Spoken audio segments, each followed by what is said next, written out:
여러분, 제가 질문 하나 드려볼게요. 우리가 드리는 모든 기도가 다 응답될까요? 아닌가요? 그럼 응답되는 것도 있고 응답되지 않는 것도 있다, 그건데, 그러면 여러분, 응답되고 안 되고의 기준이 뭘까요?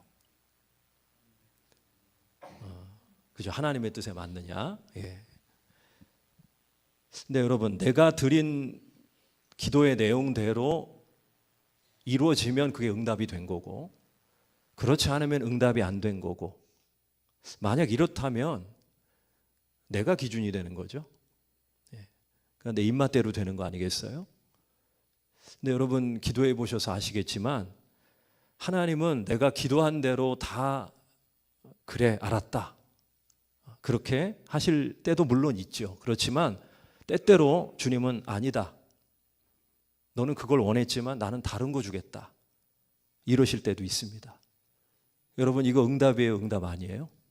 응답이죠. 그죠? 다른 거 주시는 거예요. 또 때로는 좋다, 그런데 지금은 아니다, 기다려라. 이것도 여러분 응답이에요, 아니에요? 응답이죠. 응답. 또 때로는요, 때로는 이러실 때도 있어요. 내가 뭔가를 간구했어요, 구했어요. 그런데 하나님은 침묵하세요. 때로는 노라고 말씀하세요. 안 된다, 그거 아니다 라고 말씀하실 때도 있습니다. 여러분, 이것도 응답이에요, 아니에요? 응답이죠. 거절도 응답이에요. 자, 그러면 제가 처음 드렸던 제가 질문을 또 드려볼게요. 우리가 드리는 모든 기도는 다 응답됩니까? 다 응답이 된다는 것입니다. 우리가 드리는 기도를 하나님은 다 듣고 계시는 거예요. 그리고 내 방법이 아니라 하나님의 방법으로, 하나님의 방식대로 응답하시는 것입니다. 그런데 이제 지금 제가 말씀드린 것 중에 하나님이 그거 안 되라고 노라고 하실 때가 있어요. 그럴 때 종종 있는데, 그때 참 우리 마음이 괴롭습니다. 나는 정말 주님 이걸 원하는데, 이게 내 바람이고 내 소원인데, 이게 이루어지면 내가 정말 행복할 것 같은데 하나님은 안 된다고 하시는 거예요. 하나님은 무겁게 침묵하시는 겁니다. 이럴 때 드는 생각이, 하나님이 나 사랑하시는 거 맞나? 과연 하나님은 내가 행복해지는 걸 진짜 원하실까? 과연 하나님은 나를 위한 하나님인가? 이런 하나님의 사랑에 대한 물음표가 붙을 때가 있다는 거예요. 여기에 대해서 의심까지 들어요. 이거 내가 기도하는 거 하나님 들으시는 거 맞나? 이거 내 믿음이 진짜 맞는 믿음인가? 이런 생각까지 듭니다. 근데 여러분, 하나님이 안 되라고 하신다고 해서, 거절하신다고 해서 여러분을 사랑하지 않는 것도 아니고요, 여러분의 행복을 방해하시는 것도 아닙니다. 이것 때문에 우리가 기도 자체를 의심할 것도 아니에요. 하나님이 노라고 하시는 것은 분명한 이유가 있는 겁니다. 우리가 이것을 알고 하나님 뜻대로 내 기도를 바꾸고 내가 변화되면 오히려 이 거절의 응답이 오히려 내게 가장 큰 축복이 될 수 있다는 것입니다. 여러분, 하나님이 내 기도에 안 돼 하시는 이유가 뭘까? 몇 가지 이유가 있는데, 첫째는 죄악이라는 거예요. 죄악. 내가 어떤 기도를 했어요. 그런데 죄를 품고 기도하는 거예요. 여러분, 죄를 품고 기도하면 그 기도가 제대로 된 기도겠습니까? 아니죠. 그래서 하나님은 안 되라고 하시는 거예요. 시편 66편 18절에 이렇게 말씀합니다. 내가 나의 마음에 죄악을 품었더라면 주께서 듣지 아니하시리라. 내 마음에 죄악을 품고 기도한다, 그러면 하나님이 듣지 않으신다, 그 기도에 응답 안 하신다, 그거 아니야 라고 말씀하십니다. 이사야 59장 1, 2절에도 이렇게 말씀해요. 우리 같이 한번 읽어보죠. 시작. 여호와의 손이 짧아 구원하지 못하심도 아니요 귀가 둔하여 듣지 못하심도 아니라 오직 너희 죄악이 너희와 너희 하나님 사이를 갈라놓았고 너희 죄가 그의 얼굴을 가리어서 너희에게서 듣지 않으시게 함이라. 아멘. 하나님과 나 사이에 담이 있는 거예요. 죄라고 하는 담이 있어서 우리의 기도를 가로막는 거예요. 우리의 기도가 올라가지도 않고 하나님의 응답도 내려오지 않는 거예요. 그래서 여러분, 우리가 기도할 때 우리 자신을 잘 돌아봐야 합니다. 혹시 내 안에 하나님이 기뻐하시지 않는 죄가 있지는 않는지, 그 죄에 내 기도가 오염되어 있지 않은지 우리는 돌아봐야 하는 것입니다. 그래서 여러분, 기도할 때 가장 먼저 해야 할 게 뭐냐? 회개 기도라는 거예요. 기도하려고 딱 앉았다면 가장 먼저 해야 될 것이 회개해야 돼요. 회개. 회개는 기도의 통로를 여는, 기도의 문을 여는 열쇠인 것입니다. 요한일서 1장 9절에 이렇게 말씀합니다. 우리 같이 읽어보죠. 시작. 만일 우리가 우리 죄를 자백하면 그는 미쁘시고 의로우사 우리 죄를 사하시며. 할렐루야. 자백하면 하나님이 다 용서하신다. 여러분이 회개하면 하나님과 여러분 사이의 모든 죄의 먹구름이 다 거치는 것입니다. 죄의 장벽이 무너지는 것입니다. 그래서 여러분, 기도할 때 제일 먼저 무슨 기도부터 하라고요? 회개 기도. 기도의 문이 열리는 거예요. 근데 여러분, 기도뿐만이 아니에요. 우리가 예배 드릴 때도 예수의 보혈, 그 보혈의 공로를 의지하고 우리 주님 앞으로 나아가야 합니다. 모든 사역을 감당할 때도 마찬가지예요. 전도할 때도 마찬가지예요. 내 안에 죄악을 품고 하면 안 돼요. 그거 하나님 받지 않으시는 거예요. 어떤 열매도 없어요. 그래서 우리는 예배 전에 반드시 회개해야 되고, 사역 전에도 예수의 보혈을 붙들어야 되고, 그래서 우리 자신을 먼저 정결하게 해야 하는 것입니다. 오늘 새벽에도 제가 말씀드렸죠. 여호와의 기구를 매는 자여 스스로 정결해야 한다.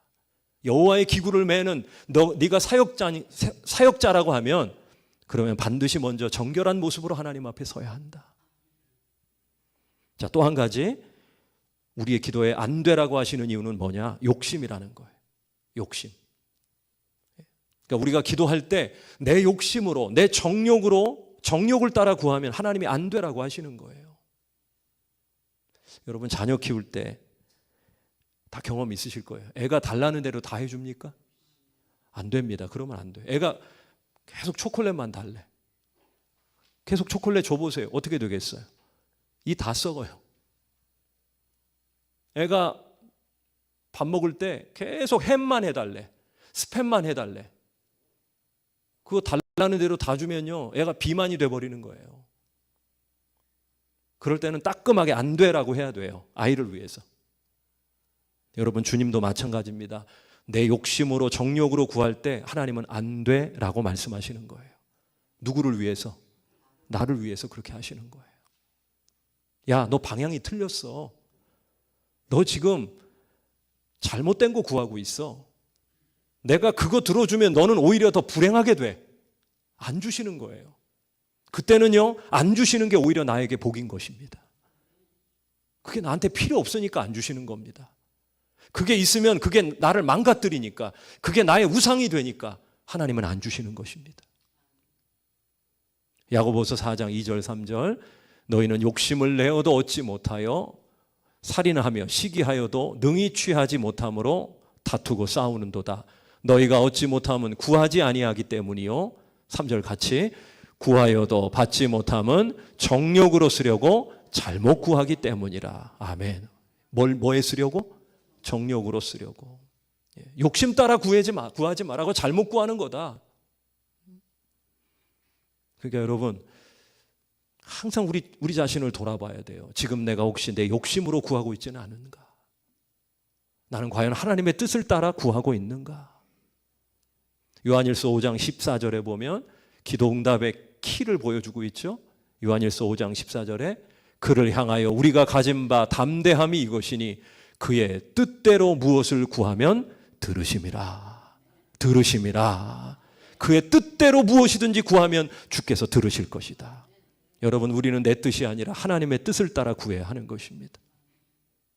하나님의 뜻이 나에게 가장 좋은 것입니다. 하나님의 뜻이 나에게 가장 안전한 것입니다. 여러분, 내 욕심이 아니라 하나님의 뜻을 따라 구하시는 여러분 되시기를 주님의 이름으로 축원합니다. 또 한 가지가 있어요. 이게 가장 저는 중요하다고 보는데, 원한이라는 거예요. 원한. 그러니까 내 마음에 어떤 누구를 향한 원한을 품고 증오와 미움과 시기 질투의 마음을 품고 기도할 때 하나님은 그 기도의 문을 닫아버리신다는 거예요. 여러분, 이런 경우 있잖아요. 지금 그 어떤 누구와 굉장히 어려운 관계에 있어요. 그 사람과 화목하지 못해요. 막 그 사람만 생각하면 분통이 터지고 막 심장이 벌렁벌렁하고. 자, 그럴 때 여러분 기도하면 어때요? 기도할 때 평안합니까? 아니에요. 기도한다고 앉았는데 평안이 없어요. 기쁨이 없어요. 그냥 뭔가 체한 것처럼 꽉 막혀요. 어떨 때는요, 기도하면서도요, 기도하다가도 막 그 사람이 생각이 나. 그러면 막 화가 나. 기도하면서도 막 화를 내. 하나님 앞에 막 하나님과 싸워요.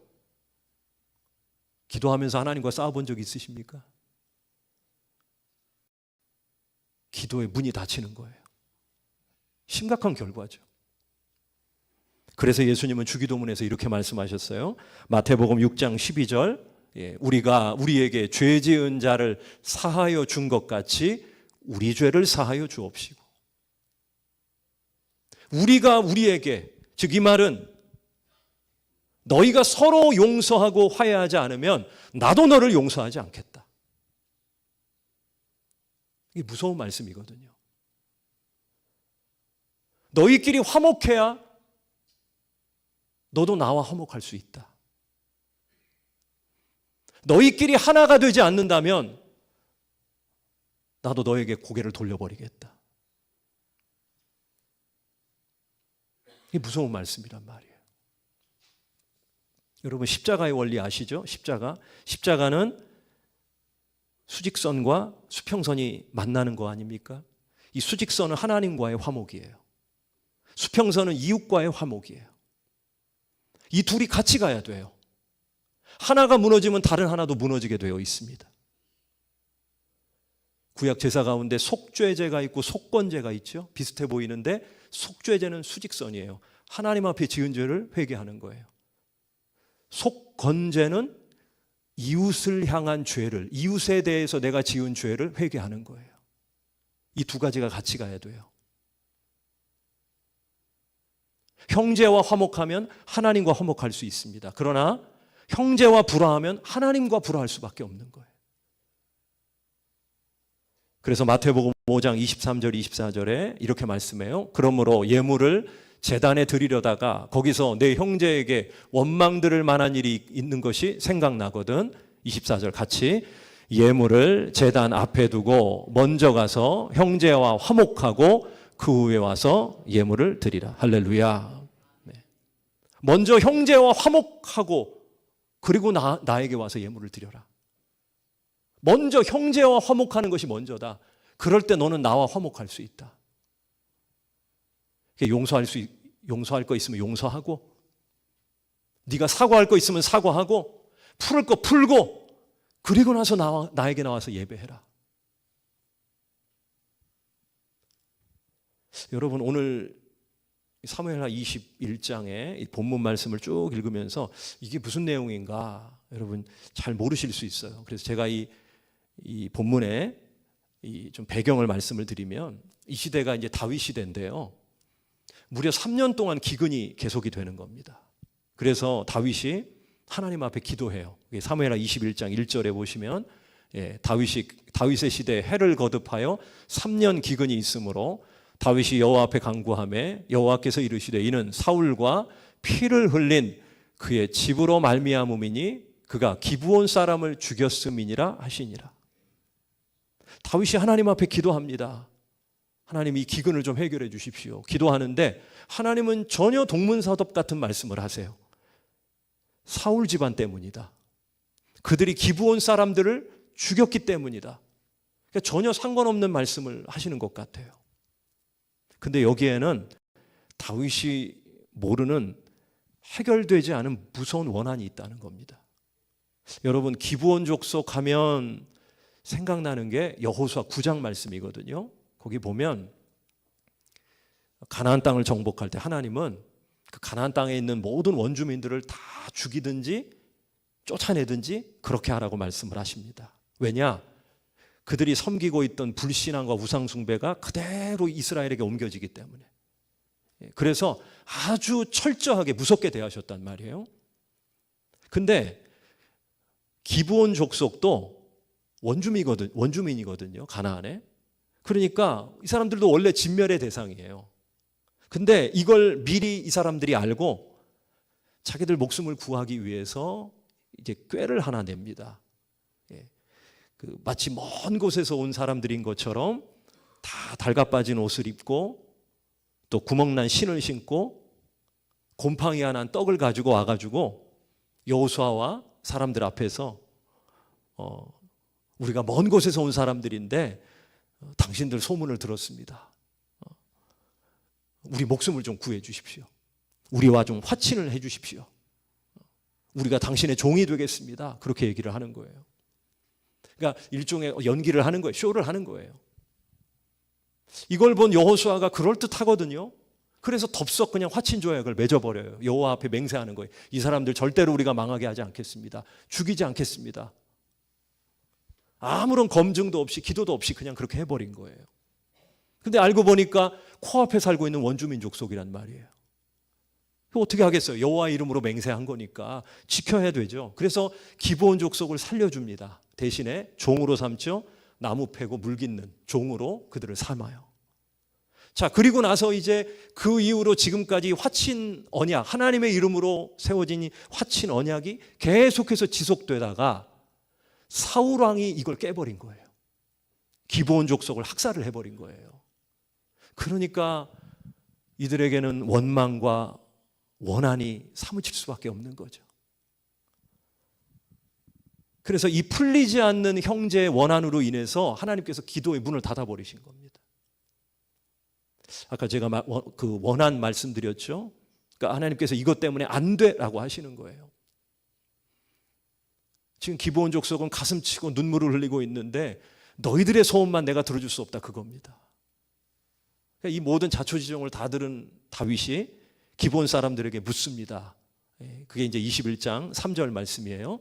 다윗이 그들에게 묻되 내가 너희를 위하여 어떻게 하랴? 내가 어떻게 속죄하여야 너희가 여호와의 기업을 위하여 복을 빌겠느냐 하니. 야, 너희들의 원한 때문에 기도가 지금 막혔는데 어떻게 하면 좋겠냐? 어떻게 하면 너희들 원한이 풀리겠냐? 어떻게 하면 너희들에게 용서를 구할 수 있느냐? 이거예요. 근데 그때 이들이 뭐라고 하느냐? 은금으로 해결될 문제가 아닙니다. 학살당한 우리 기브온 사람들 핏값을 치러야 합니다. 이러면서 사울의 집안, 사울이 죽였으니까 사울 집안 사람 7명을 내달라고 합니다. 이 7이라는 숫자는 완전 숫자잖아요. 7명. 그래서 사울의 첩이었던 리스바란 여인의 아들 2, 그리고 사울의 외손자 5명을 내주는 겁니다. 그래서 이 7명을 교수형에 처해요. 그러니까 이걸로 기브온 사람들의 원한을 풀어주는 겁니다. 여기서 예수님의 그 십자가의 죽으심이라는 원리가 나와요. 자, 그런데 여러분 여기서 또 한 가지 문제가 생겼어요. 사울의 첩 리스바 입장에서는 자기가 사랑하는 아들 2명이 죽은 거잖아요. 엄마로서 얼마나 기가 막혀요. 갑자기 아닌 밤중에 홍두깨도 아니고. 그래서 죽은 2 아들 시체 옆에다가 베옷을 쫙 펼쳐놓고 거기서 앉아서 밤낮 곡을 하는 거예요. 그리고 새와 짐승이 그 시체에 달려들면 그것을 다 쫓아내는 겁니다. 지금 그림과 같이. 저기 리스바거든요. 그러니까 참 아이러니하게도 기브온 사람들의 원한은 풀었지만 이 여인의 원한이 또다시 생긴 겁니다. 참 이거 어떻게 해야 될까? 근데 여기서 하나님께서 다윗에게 지혜를 주십니다. 이걸 어떻게 해결하느냐? 이 당시 길르앗 야베스에 방치되어 있던 사울과 요나단의 뼈를 수습해 옵니다. 그리고 지금 죽은 7명의 뼈와 함께 그 조상 기스의 묘에, 기스는 사울의 아버지거든요. 그 조상의 묘에 합장을 해주는 거예요. 그리고 이걸로 리스바의 원한도 풀리게 된 거죠. 위로를 받게 된 겁니다. 자, 이렇게 많은 사람들의 원망과 원한이 풀리게 되자 어떤 일이 벌어지느냐? 자, 사무엘하 21장 14절. 자, 우리 같이 한번 봅니다. 시작. 사울과 그의 아들 요나단의 뼈와 함께 베냐민 땅 셀라에서 그의 아버지 기스의 묘에 장사하되 모두 왕의 명령을 따라 행하니라. 그 후에야 하나님이 그 땅을 위한 기도를 들으시니라. 할렐루야. 그 후에야 하나님이 그 땅을 위한 기도를 들으시니라. 기도의 문을 활짝 열어주셔서 비가 내리고 곡식이 잘 자라서 그래서 기근에서 벗어나게 되었다는 것입니다. 사람들 사이에 원한과 응어리가 풀어지니까 하나님과 막혔던 관계도 회복이 되는 겁니다. 여러분, 이거 중요합니다. 신앙은 물론 하나님과 나 사이 1대1이에요. 그래서 아까 말씀드린 대로 하나님과 나 사이의 죄악, 욕심, 이게 자리 잡고 있으면 기도의 문이 막혀요. 그런데 또 한 가지 정말 중요한 것은요, 나와 이웃 사이에 원함과 미움과 증오, 이런 응어리들이 있으면요, 하나님과의 관계도 문제가 생겨요. 기도의 문이 막혀요. 여러분, 기도의 문을 열려면요, 반드시 이걸 먼저 해결해야 되는 것입니다. 혹시 여러분, 지금 여러분 가운데 용서 못한 사람 있지 않습니까? 정말 그 사람만 생각하면 이가 갈리고 피가 거꾸로 솟고 그런 사람이 혹시 있지 않습니까? 이 관계가 막혀 있기 때문에 지금 기도의 문, 응답의 문, 축복의 문도 막혀 있는 거예요. 빨리 이거를 해결해야 됩니다. 그리고 여러분 잘 생각해 보세요. 그 사람만 잘못했습니까? 아닙니다. 100% 그 사람 잘못했나요? 아닙니다. 사람은 항상 자기중심적이기 때문에요, 자기 잘못 못 봐요. 분명히 내 잘못도 있습니다. 내가 상처 주고 아프게 한 것도 반드시 있습니다. 손뼉도 마주쳐야 나는 거 아니에요? 여러분, 나도 그에게 용서를 구할 게 있는 겁니다. 그래서 여러분, 먼저 용서를 구해야 하는 거예요. 내가 먼저 그 사람의 아픔과 상처를 싸매주고 치유해 주어야 하는 거예요. 그 사람의 원한을 풀어줘야 하는 거예요. 응어리를 풀어줘야 하는 거예요. 그럴 때 기도의 문은 열리게 될 것입니다. 저는 설교 중에 갑자기 생각난 복음성가가 있습니다. 여러분 아실 거예요. 오늘 나는이라는 찬양이에요. 여기 보면 글씨가 조금 작기는 한데, 내가 먼저 손 내밀지 못하고, 내가 먼저 용서하지 못하고, 내가 먼저 웃음 주지 못하고 이렇게 머뭇거리고 있네. 그가 먼저 손 내밀기 원했고, 그 다음 뭐예요? 그가 먼저 용서하길 원했고, 그가 먼저 웃음 주길 원했네. 나는 어찌된 사람인가? 오 간교한 나의 입술이요, 오 더러운 나의 마음이요. 왜 나의 마음은 사랑을 말하면서, 왜 나의 입은 화해를 말하면서, 왜 내가 먼저 져줄 수 없는가? 왜 내가 먼저 손해볼 수 없는가? 이거 작사 작곡하신 분이 최용덕 집사님 아닙니까? 근데 이분의 자기 간증이에요. 이 사역자와 틀어져서 얼마나 힘들었는지 몰라요. 밤새도록 고민하며 눈물을 흘리며 이 찬양을 작곡했다고 해요. 그러니까 지금 탄식하는 거예요. 왜 내가 먼저 하지 못하는 건가? 여러분, 시간 끌수록요, 영적으로 얼마나 큰 손해입니까? 기도의 문이 막힌다니까요. 은혜의 문이 막힌다니까요. 응답의 문도 막힌다니까요. 사랑하는 여러분, 내 힘으로는 안 되지만 오늘 주님이 주신 은혜로, 그 십자가의 그 사랑으로 그 영혼을 용서할 수 있는 그 은혜가 임하기를 주님의 이름으로 축원합니다. 먼저 내가 손 내밀고, 내가 먼저 용서하고, 내가 먼저 웃음 줄 수 있는 그렇게 관계가 회복되는 그런 은혜가 있기를 주님의 이름으로 축원합니다. 그렇게 결단하면요, 하나님도 이러실 거예요. 아 그래, 네가 열었구나, 나도 열어주마. 네가 용서했구나, 나도 용서해주마. 네가 화목했구나, 그러면 이제 나와 화목하자.